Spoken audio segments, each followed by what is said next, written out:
ఓం నమో రామదూతాయ. శ్రీ బాలాంజనేయ స్వామి వారి ఆలయం గుండ్లగూడెం. మనము ఆలయ పునర్నిర్మాణం చేయడానికి సంకల్పం చేసుకొని ఉన్నాము. ఆలయము అనగా ఏ ఒక్కరి సొంతంగా చేసుకునేటువంటిది కాదు. సమస్త భక్తజనుల యొక్క అమృతహస్తములు అందులో పాత్ర వహించి ప్రతి ఒక్కరి సహకారముతో జరపవలసినటువంటిది కాబట్టి సమస్త భక్తజనులంతా కూడా ఈ కార్యక్రమంలో పాలు పంచుకొని స్వామివారి యొక్క సంపూర్ణ అనుగ్రహాన్ని పొంది మనము ఆలయంలో జరపబడేటువంటి బాలాంజనేయ స్వామి వారు మాత్రమే కాకుండా ఇంకా గణపతి, శివాలయం, రాజశ్యామలాదేవి, రమాసహిత సత్యనారాయణ స్వామి, ఆదిత్యాది నవగ్రహములు వీరందరి అనుగ్రహాన్ని మనం పొందడానికై ఎందుకు అనగా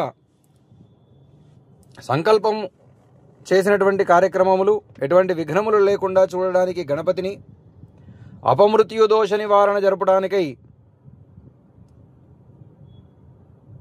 ఐశ్వర్యం ఈశ్వరాదిచ్చేత్ అని కూడా అంటూ ఉంటారు. చక్కటి ఐశ్వర్యం అనగా డబ్బు మాత్రమే కాకుండా అష్టైశ్వర్యాలను మనకి కల్పించమని ఆ పరమేశ్వరుడిని, దుఃఖములను దూరం చేసి శత్రునాశనము చేసేటువంటిది జగదంబ కనుక అమ్మవారిని, మన నిత్య దైనందిక జీవనంలో మనల్ని కాపాడమని సర్వదా కోరుకునేటువంటి నవగ్రహములను, అట్లాగే కలవు స్మరణాన్ముక్తి అంటూ ఉంటారు. కాబట్టి కలియుగములో